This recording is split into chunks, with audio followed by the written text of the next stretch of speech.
Hello, welcome back to the Wild Woody podcast. I think this is episode like 6 or 7, and today we are doing a book. It is the book club week, and I'm so excited. And yeah, today, actually, before I get into it, last week, if you were watching the YouTube video, I am so sorry because the microphone covered my mouth basically the entire time. So that was unfortunate when I went back and watched the video, but I wasn't going to refilm the podcast. So if you're listening to it on Spotify, perfect. Ignore that little bit. But if you watched the YouTube video last week, so sorry. Anyways, this week we are doing A Fate Inked in Blood by Danielle Jensen. Now, first of all, I want to say this cover, absolutely fabulous. I think this is a new release. I'm not really sure how soon it came out, but when I bought it in Barnes & Noble, it looked like it just came out.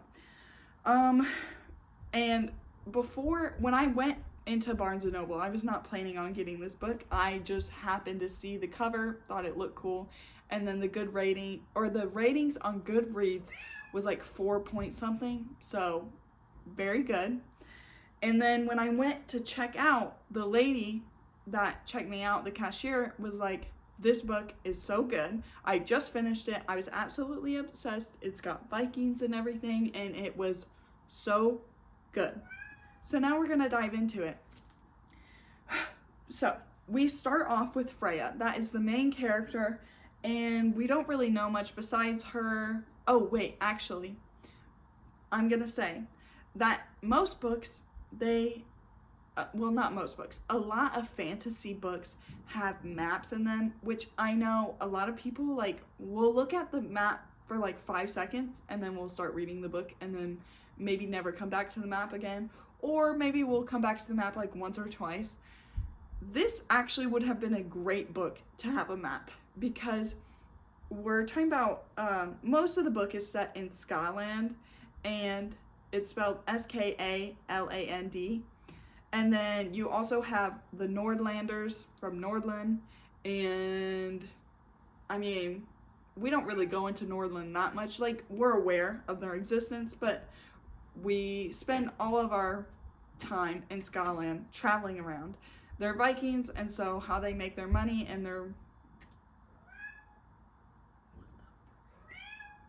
someone like walking behind. What the freak are they doing? Sorry. Someone just walked back there. No one ever walks back behind the apartments because there's nothing back there. So I was like super sketched out. Anyways, so sorry about that. And now Pickles is freaked out. Okay. Back to the podcast. Yeah, so we're traveling around because they're Vikings and they raid other villages to make their money. Okay, but reading it would have been nice to have a map to go back and look to, because it's saying like, oh, we're going from this place to that place or whatever. It's like, that's cool, but I have really no concept. And one thing was like the world building in this was not that great. You know,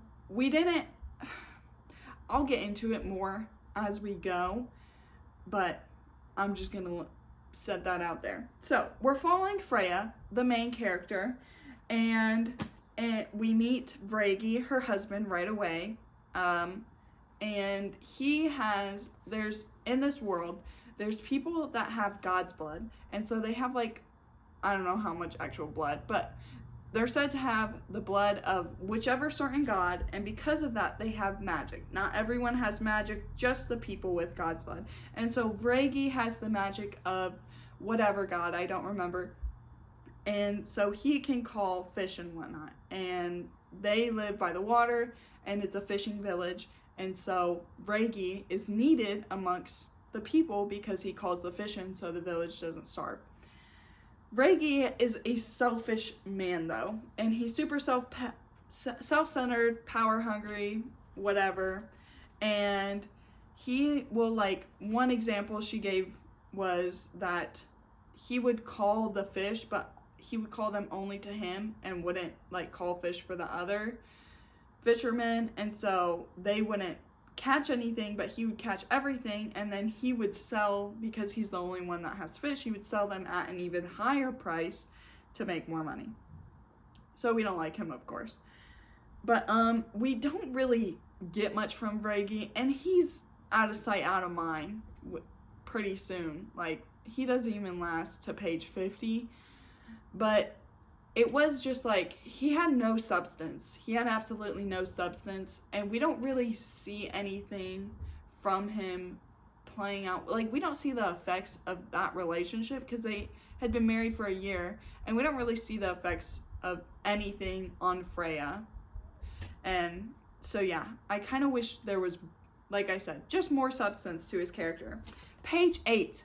Okay, literally on page 8 we meet Bjorn, who is the main male, like, romantic interest. Page 8, people. Okay, so this book is moving fast.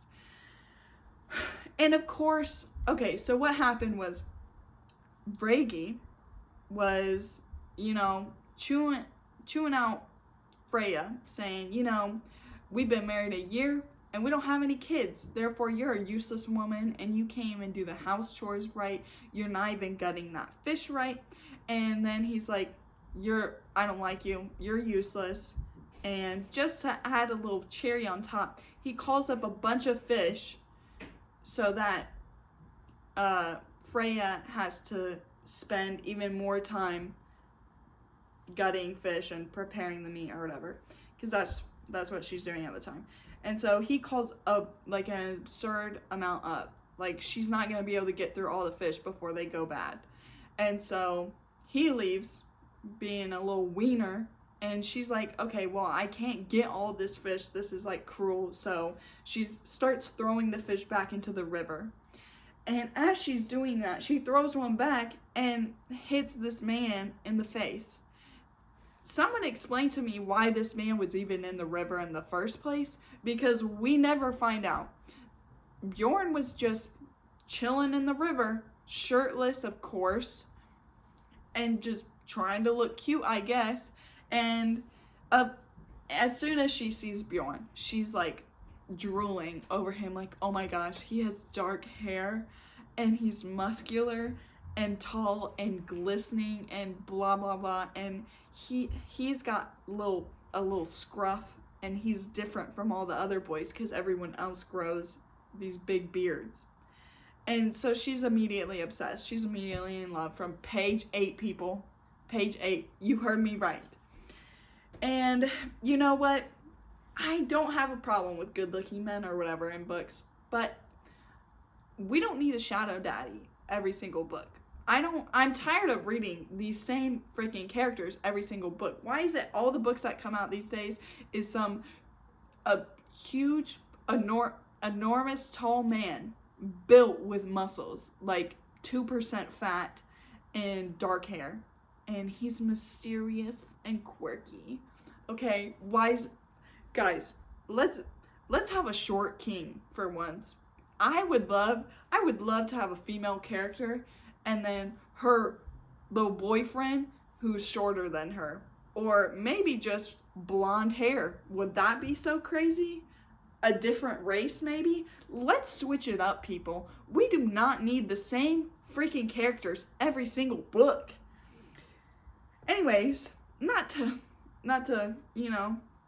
yuck anyone's yum, but I'm a little tired of this. Now, I do love Bjorn, but again, I'm tired of the same old characters, people. Anyways, moving on. She meets Bjorn in the river. What the heck is he doing in the river? We never find out. And then he walks away. And then she's like taking her fish to the market. She runs into her brother. And, we meet her. She has a brother, and then her mom. Her dad is dead. And we don't really get much from the family besides that they just use her and they have no personality. Again, they lack substance. There's nothing to them. They're freaking ankle deep water. That's the equivalent of them. And so as she's talking to her brother, she says, and I quote from page 14, because they're talking about like she has to be secret in who she is. She's like, what I was, period, my secret, Period. My curse. Period. Girl, what? And so then we find out that Freya actually has some god's blood. She has the blood of Hiln. I think that's how you say it. It's spelled H-L-I-N. Hiln. That's how I'm saying it. I don't care if that's wrong. And she's like the protector, and later on Freya will become known as the Shield Maiden. And so basically, if she has a shield, or I think she can do it without a shield too, she becomes like rock. I was gonna say rock hard. We're gonna say like rock solid. Like she's made of freaking steel, man. And so you like literally can't stab her or anything. She's impenetrable. So she's like, this is my curse. And then she's like, I can't tell anyone. But we literally, like, she doesn't even know why she can't tell anyone. She was just told as a kid, don't tell anyone, or else it'll be really bad. And then she's like, all these years I've been living in secret. And yeah, it's honestly a little cringy. Anyways, what's bizarre is that she like lives this whole time not knowing why her family always told her like you have to be secret.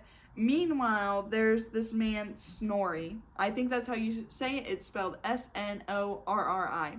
Snorri. He is the Jarl. So Jarls are like the leaders of these different clans, and they will go raid other clans, you know. Okay, so the top dog from some other clan is Snorri. And Snorri supposedly had this vision told to him by a seer that there's gonna come this lady who has the god's blood of Helm, and she's going to bring someone into power to rule the land. And so Snorri's like, oh my gosh, this is a sign that once this girl comes into my life, she's going to make me king over all of Scotland. So I need to find this girl. So Snorri's been hunting her down, and she doesn't know. Her family knows, but no one tells her. Why? That doesn't make any sense how she goes her like 25 years of life without knowing. I don't know. Anyways, so then she's talking to her brother, meandering her way towards the market, and then all of a sudden, Vragi shows up with Snorri and Bjorn and the rest of their little cadre or whatever.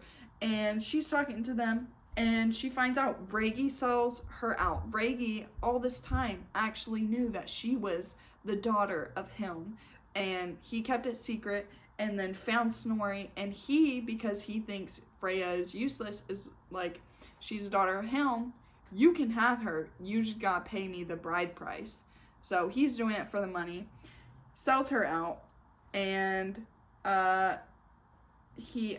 because he wants a divorce, obviously, like I said, she didn't give him children, so he wants to remarry someone else, but he can't do that if he's married to her. So Snorri's like, Bjorn, I want you to fight Freya to the death, but they don't explain why. And Freya's like, what the frick? And Bjorn's like, I'm not doing that. Like, she can't fight. And Freya's like, okay, well, if I win, then I want a divorce from Vragi. And it's like, girl, what? Okay.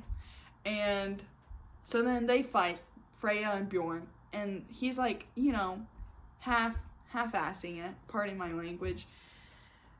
And then Snorri's like, Bjorn, like, I literally know you're holding back. And then Bjorn's like to Freya, I'm sorry I have to do this, Freya. As if they know each other. Like, girl, you literally just met. What are you apologizing for? And then he, like, is going to win, going to kill her. And then she says the name of Helm to command her power to come forth. And she has her shield, blocks Bjorn's hit. And so they find out, they're like, oh, Vragi wasn't lying, she really does have Helm's blood. Cool, whatever. Also, Bjorn, I should mention, he has the blood of Tyr. And so they call him Firehand, is one of his titles. He can like summon this axe that's on fire. So then because Freya, proved that she has this power or whatever, Snorri's like, okay, cool, gives the money to Rhaegi, and Rhaegi, because Freya's brother is there, Geir, which what type of name is Geir? But Geir is wanting to marry Ingrid, and he's been saving up money. Well, Rhaegi, just to be a butthole, because he just got all this money, he's like, I'm gonna go see about marrying Ingrid. And so Geir's like freaking out, being a little damsel, and so Freya's like, girl, you're not about to go steal my brother's future wife. And so she grabs Bjorn's axe and throws it and freaking hacks Rhaegi's head and kills him. So page like 30 something, Rhaegi's gone. He's dead, which who cares anyways. But it's not like normal fire, it's like God fire. And so her hand gets severely injured and she like passes out or whatever. And then she's like, so they take her, Snorri obviously and Bjorn, they take her back to where they came from, which is Halsar. And so they take her to the medic. Snorri's off doing, Jarl things. And then Bjorn's there because he's just checking up on his little boo thing, which he met like literally like 2 hours ago. But they're obsessed with each other and in love basically. And Freya's like, she's drugged up on whatever the healer gave her. And she's just like making comments like, oh my gosh, like, you're so warm, you're so attractive and good looking and blah, blah, blah, while she's delusional. It's like, you literally just met him, Cupcake. Why are you saying all this stuff? It was like, I feel like some of these scenes in this book was written so that the author could post them on TikTok and then through TikTok would get more people to buy the book. You know what I'm saying? There's like little one-liners or whatever that people will post, like book talks, and like people go crazy and they're like, what book is this? Yeah, that's what these scenes were written for, but it's like, we're on page like 40, okay? There should not be some full-fledged like new romance that is already, like, they should not already be obsessed with each other on page 40. That's a little ridiculous. Anyways, Freya, honestly, she's like just a little damsel the first like 100 pages or so. She can't really do anything, and we keep having these moments where like Bjorn has to come in and save her, and kind of just gave me the ick. Then Snorri's already married to this girl named Ylva. Everyone at Halsar loves Ylva. And so then there's Freya, and like no one likes her because they're like, why is this man bringing in a second wife? Like, that's so dishonoring to Ylva. No one likes her, basically. And then Freya, because she has God's blood, you're supposed to get these tattoos that are ordained by the gods. And so everyone who's got God's blood has this one tattoo. Well, she goes through the process and she has two, but where she got burned on her hand, where the second one is, it also got burned even though it didn't exist yet, and so you can't tell what it is. Then we're going through Freya's at Halsar and doing whatever it is. On the wedding night that she's supposed to get married, she marries Snorri, but they come to an agreement that they're not going to sleep together or anything, that it's going to be a fake marriage because it hurts Ylva too much, because Ylva and Snorri actually love each other. And so she's like walking around at night, and then she realizes there's raiders, and so then she's supposed to stay in the main hall, and Ylva is wanting her to stay there with her. Well, Freya is like super attached to the people already. She's like, no, I have to protect my people. It's like, girl, they're not even your people yet. You've been there like, again, 4 hours. So then she goes out into the night, and then she's like trying to figure out what to do, how to help save the town. And of course, Bjorn runs into her. And then they're like, we need to set fire to the boats. And so her and Bjorn swim out and set fire to the boats. And then I can't remember what happened, if she like fell off the boat or like she got too tired to swim. But of course, like, Bjorn comes in, saves her, the little damsel. And then we have Snorri, and Snorri's just like, bro, she saved the town. This is so great. This is just proving that she's my shield maiden and that she's gonna bring glory to us. Blah, blah, blah. And then Snorri's like, and Bjorn, you are so obviously destined to protect Freya. So you're gonna be on guard for her at all times. And then Bjorn is upset about that, as if he hasn't been pining after this girl for the last 24 hours since they met. He's like, can I have one more night of freedom? And Snorri, his dad, is like, yeah, sure, I guess. And so then he goes out and parties, and then they start like training the next day. Literally, they only trained once. Like, Bjorn and Freya only trained this one time. They never train again. And it was just like, it was okay, but nothing really came of it. And then after training, they're like, we have to go to this mountain called, I think it's pronounced Fjall Tinder. I don't know how to say it. It's Fjalltindr. And they have to go to this mountain to sacrifice to the gods. And so they start traveling with the whole group. They're trying to sacrifice to the gods to, like, make it so that Freya is especially honoring, and that the gods will help Freya bring Snorri to power. So they start traveling, and then they get like jumped or something, or they like find out that these raiders are coming after them because everyone has heard this vision of Snorri becoming king.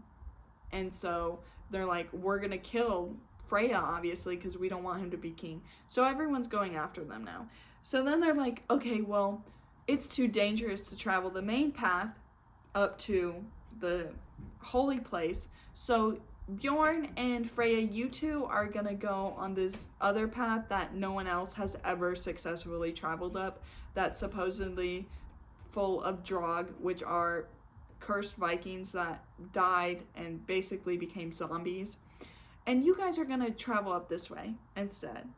And so then they do. They travel up that way by themselves, and of course they're like becoming so close and quirky with each other, just so enamored as they're fighting off these little zombies. And so as they fight them off, and then they get to one point where like Bjorn asked the main Viking who was in charge of everyone before they got cursed and died. He's like, I'm gonna challenge you to a one-on-one duel. And then as they're fighting, Freya like curses everyone, I think, which is not part of her typical power. Like, her power is to, like, she can command a shield, right? And so she's like, I curse you all to hell. And these roots spring up and like drag the Drog under and kill them. So we get a little taste of something new, something quirky. Like I say, this whole book is just so quirky, guys. And so then they make it to the top, and there's people waiting at the top right outside the holy place. There's like an invisible barrier, and so there's people waiting at the top trying to kill them, and so they steal the clothes of monks and then sneak in. And then when they're in there, Freya drinks mushroom tea because it's part of like the sacrifice ritual, and then she sacrifices a bull. First of all, she drinks mushroom tea and like nothing happens really. Like, I don't feel like we really got the idea that she was high out of her mind, because she would have been high out of her mind. And like the book's going on, like, I don't know. It was such an unnecessary detail. Like, don't put that she's gonna be high on mushrooms if you're not gonna write that she's high on mushrooms. You know what I'm saying? So then she sacrifices a bull, and like all the gods show up as these like shadow cloaked figures, And they're like, Freya, born in fire, child of two bloods, we see you. And so everyone's like, child of two bloods, like they just mean God and mortal, obviously. Clearly that's not it. And then they just move about their day. And while this stuff is going on, these little, like, throughout the book, there's these small little, like, sketchy moments where, like, something weird happens and Freya catches it. And so Freya catches this little shady meeting with someone, meeting with King Harold, the rival king. He's the king over Nordland and obviously doesn't like Snorri. And so he catches this little secret meeting that someone had, and she's suspicious. She thinks it's Ylva. Anyways, so now she already didn't like Ylva. Now she definitely doesn't like Ylva. Then we meet this other Jarl Bodil, I don't know, Bodil. We're gonna say Bodo. And she's the only female Jarl, and she's pretty cool. She has God's blood. I don't remember what god it is, but she can just tell when people are lying. And she's like kind of a decent character. We don't get much of her, but she made me laugh because, like, Freya's like, how do you know when someone's lying? And she's like, my feet tingle. And it was just, like, so random, so stupid and funny that I actually enjoyed that a lot. But, yeah, so Jarl Bodil, she agrees to join Snorri. And then Freya trains with them once, which Freya made some comment of, like, oh man, I'm gonna be sad to not train with Bjorn. It's like, you weren't training with Bjorn at all anyways. You trained with him one time. So then, while everyone's at the holy place, they literally brought all of the soldiers with them, all the Vikings and their warriors or whatever, to protect Freya, even though she's got God's blood and supposedly, like, kind of indestructible. They brought all the soldiers. And so then they left no one at the village. So while they're there, their village gets destroyed and raided, and a bunch of people die. So then, when they get back, obviously, all the Vikings are like, oh my gosh, our little town is destroyed. And so then they're like, we're going to go to the clan that destroyed our home, and we're going to take over their place, because now we're not going to be ready for winter. So we're going to take over their place and steal all their supplies and kill everyone. So then they go and take Grendel. That's the name of the town. And Freya, this is like her first actual battle. And Freya goes into fight. She like trips or something. And Bodil, who's next to her, ends up getting shot and dies. Well, this sends Freya into a rage, which Bodil, I think, was like supposed to be like this heartfelt character that we connect to. Again, surface level. We don't know Bodil enough to like connect with her. I think this moment was supposed to like really wreck us and be like, oh my gosh. And then like we understand how it like ruins Freya's life. It's like we just met her. The pacing in this book, like everything moves so fast. There is no build up, there is no suspense. And so I feel like we lose a lot of potential there because there isn't time for us to connect with any characters or like connect with the world. Like we don't know anything that's going on, and it's over before it's even started, you know? Like it takes a page for a single event to happen rather than being a span over a couple pages and getting extra details and these little nuances and the context and whatnot. Yeah, the writing, I think the writer was just like so excited to write this book and had these small ideas that like she wrote them too quickly, if that makes sense. And so she couldn't like she couldn't write suspense well because she was like too excited and couldn't wait it out. Now, and listening to this, you're probably thinking, Gabby, you probably like hated this book. You probably don't think it's good, and you don't care about any of the ones coming afterwards. And you're kind of right. This book was mid, okay? I wasn't really impressed at all while reading it. However, I think the following one is going to be good, and I'll tell you why later. Anyways, as this goes on, now we're gonna start getting into the spoilers. So if you do want to read this, not that I've really made a good case for it, but you should stop listening now, because after this point, I mean, you are definitely going to get spoilers that reveal, the plot twist or whatever on that. So, anyways, Bodil dies. Freya goes into this rage, and while she's in this rage, her eyes turn red, which is the first time we're seeing this. And she goes into this killing rage and kills all the rest of the warriors. And then the battle's over. They took over Grendel.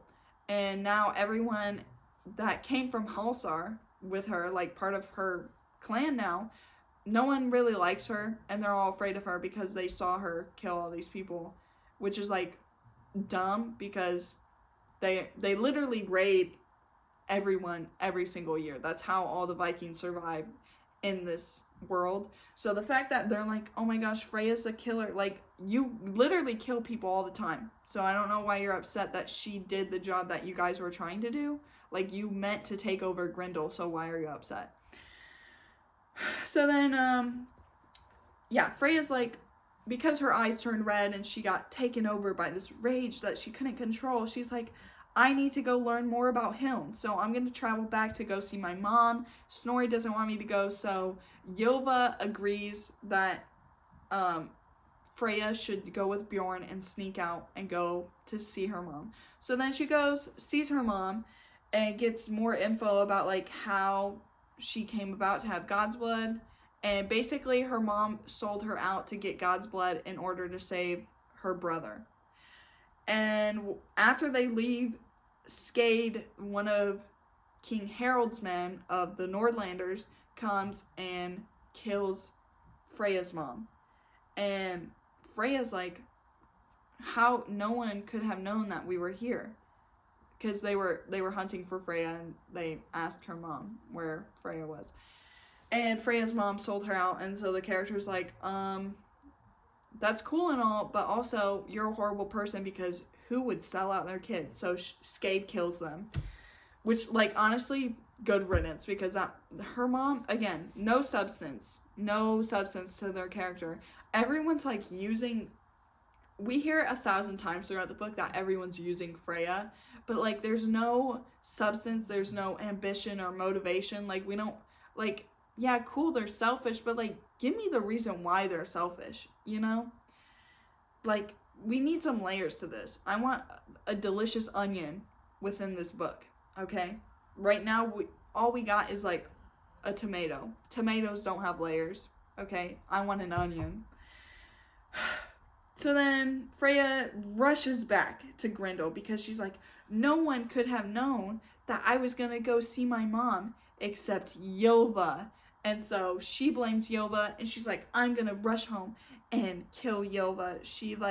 And she knows Bjorn, Bjorn's trying to talk her out of it, because Bjorn's like, you don't have any evidence that it's Ylva. She's like, Ylva's the only one that could have done this. And so she leaves Bjorn behind, goes back to kill Ylva. Bjorn gets there just in time to save Ylva. By the way, Bjorn is Snorri's kid, but Ylva is not his mom. He has a different mom. Ylva has a different kid, Leif. Everyone likes Leif. But Bjorn, when he was a kid, he was kidnapped by King Harold. And so he grew up in Nordland, and then while he was living in Nordland, his dad found out that he had God's blood. So then his dad, like, after, like, 17 years, decided that he was going to go save his kid that he didn't really care about. So, anyways, everyone likes Leif and Ylva a lot, because obviously they're from Scotland, but no one, like, everyone's like, about Bjorn, because he lived most of his life in Nordland, so they're like, he's not really one of us, is the vibe. So anyways, as Freya is, like, because then Snorri comes over when she's trying to kill Ylva, and is like, what the heck's going on? And she explains, like, Ylva did this, or these things happen, and the only one who could have done them would have been Ylva, or Bjorn, but of course she doesn't think it's Bjorn. So, she makes her case, But then while she's making her case, King Harold and his Vikings show up. So then they have to put a little pause on that. And they have to go deal with Harold. And because they just got to Grendel after going to the holy place and whatnot, they're still waiting for the rest of their allies that they've made to show up. So there's no one there to fight, and they just battled it out anyways not that long ago against the original people that lived in Grendel. So they can't fight. They're gonna lose. But Snorri's like, we're gonna fight anyways, and we'll win because we have Freya and the gods favor her. And so Freya's like, oh my gosh, like all these people are gonna die, and the fight is starting. So she's seeing people die. She's like, I'm not gonna do this, it's not worth it. So then she tries to go run and jump off a cliff to kill herself so people will stop fighting over her. Well, she doesn't. Bjorn saves her. And then Bjorn is like, while he's chasing after Freya in the woods, one of King Harold's people, who has God's blood, of Thor, Tora can call lightning. So Tora starts fighting them. And so then Bjorn, like, somehow, I don't know, set it up so that when Tora threw lightning at them, they jumped over this cliff into a waterfall and it would look like they died. So they faked their own deaths. So then Freya and Bjorn are running away. And everyone thinks they're dead. And so Bjorn's like, come on, we'll start a new life or whatever. And I'm going to show you this place. So then they go past the house that Bjorn had once lived in with his mother before his mother died. And it's like, oh, cute. And then they go to this cave that he knew growing up. And they stay there for the night. And of course, this night they're confessing their love to each other. And, you know, you get some spicy scenes, blah, blah, blah. And then the next day happens. Now we're at, like, the end of the book. Okay. Freya feels guilty about leaving because while she's been with Snorri knows that Freya doesn't want to be there. And so he's using, he was using her mom. Now her mom is dead. But now he's just using her brother and her brother's wife, Ingrid, as collateral. It's like, you're going to do what I say or I'm going to kill them. But now she ran away. Bjorn's like, he's not really going to kill them because then he wouldn't have anything to hold against you. And so they run away, and in the cave, like after the next day, before they set out, Freya is starting to feel guilty about leaving the people. And then she's like, Bjorn, don't you feel guilty? And Bjorn's like, no. And she's like, wait, that's kind of weird because it's like, they're your people too. And that's like your dad that we just left behind. And he's like, no, I don't feel guilty. And then she's like, that's kind of weird. Did he even have any friends there? And then she's trying to think if he ever cared about anyone. She's like, he cared about like one person in the village, but that's still kind of weird. And then Bjorn makes a comment. He's like, no, the people are better off anyways. They like life more. And she's like, that's kind of weird that like you don't care about your position or like leading your people and that you don't feel connected to them. Like you just said like they like life more because he's actually one of them. She's like, wait, are you Scotlander or are you Nordlander? He's like, well, he kind of brushes off. He's like, it doesn't really matter anyways because we're running away. And she's like, wait, that's sketchy. That's weird. Something ain't right.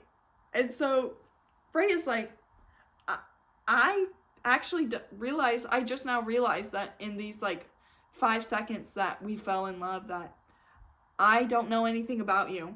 And I can't risk running away with you when I don't know anything about you. So I'm going to leave and I'm going back to Snorri. And Bjorn's like, whoa, you can't go, little miss thing. And so then she goes to walk out of the cave because she's like, girl, no, I'm leaving. Like, I don't know you.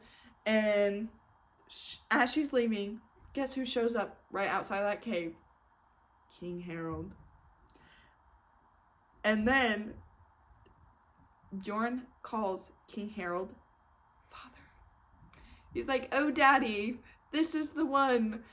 No, just kidding. But so she like, King Harold shows up and Bjorn's like, bro, this wasn't the plan. And then Freya's like, whoa, you were planning with them? Oh my gosh, you're a traitor. Like, and he's like, no, I'm not a traitor. And then she's like, okay, well then are you Skylander or are you Nordlander? He's like, I'm Nordlander.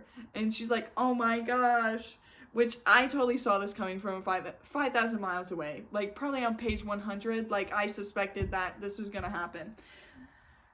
So then Freya's, like, freaking out, because she's like, oh my gosh, you betrayed me, and you're a liar, and all of this, like, you've been lying to me the whole time, and now you just sent me to the rival king or whatever.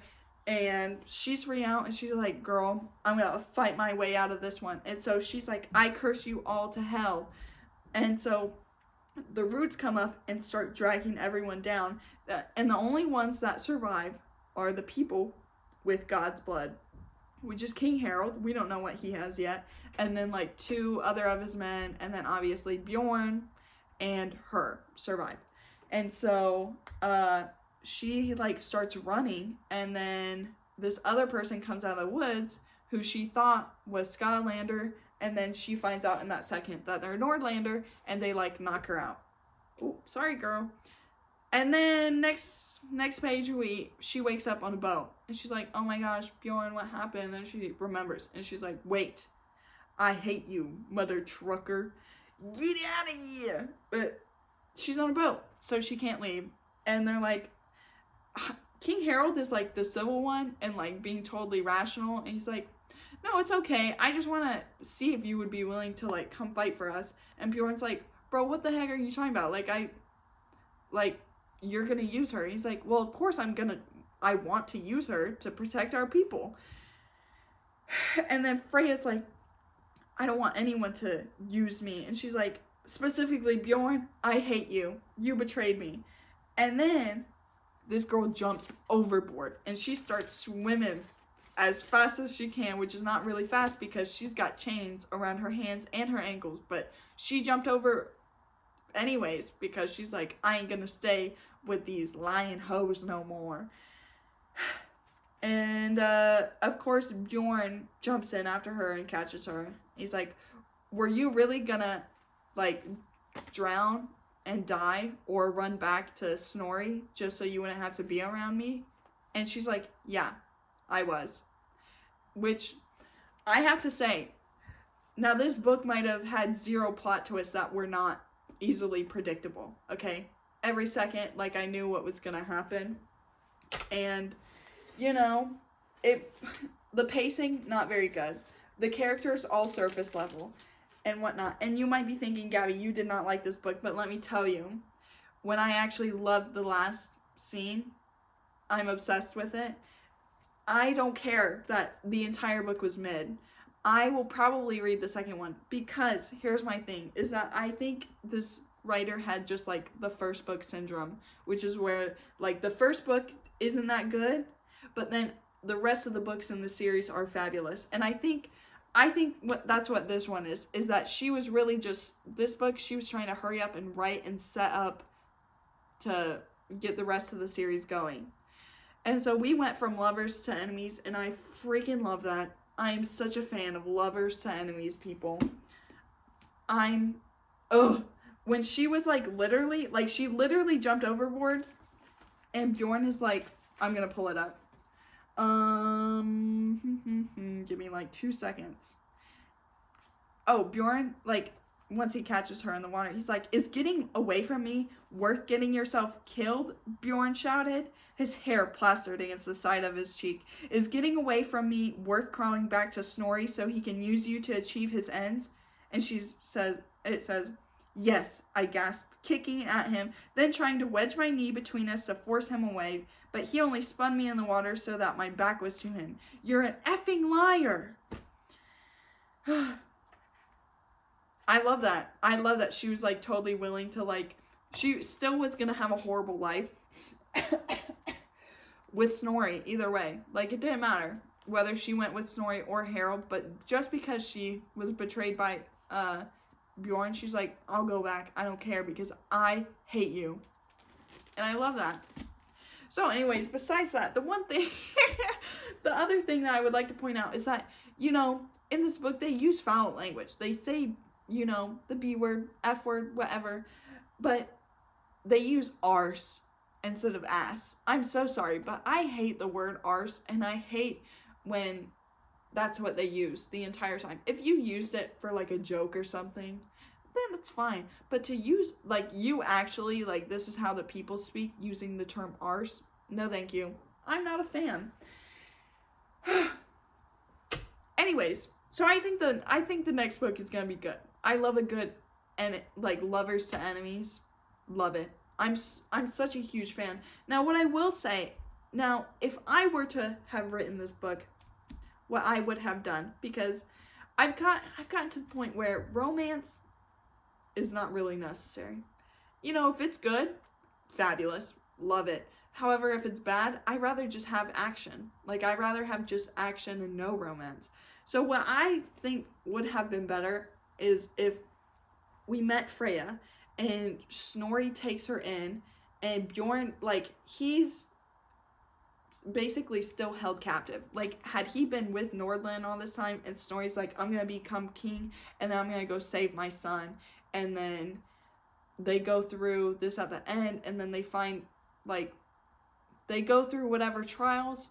We get some character building and character development in Freya. We get more world building, and then we get to the end, and she's about to save Bjorn, and then Bjorn's like, she meets Bjorn for the first time. It's like, I don't need saving or whatever. And then, like, Bjorn, like, kidnaps her and takes her to Nordland or whatever. And then in the next book, they fell in love or whatever. That would have been way better. But that's not what happened. Anyways. So, yeah. I also think that this book needs more details. There were other scenes. There were actually a lot of scenes throughout the book where it's like, you're so confused at what's going on, because, like, you think they're doing one thing, and then it, like, half a page later, it says whatever sentence, and you're like, oh, never mind, they weren't doing that, I was wrong, they're doing this instead, but, like, that doesn't match up. Like, how are they doing that? That doesn't make sense. Like, how did we get from place A to place B? Anyways, so the first book's not good. However, because of the ending, because it went lovers to enemies, and I love a good betrayal, I have hope for the second book. So yeah, that is today's episode. I hope listening to me talk about it wasn't too annoying, because I think I said like 1,000 times, so I do apologize. Anyways, I'll see you next Friday,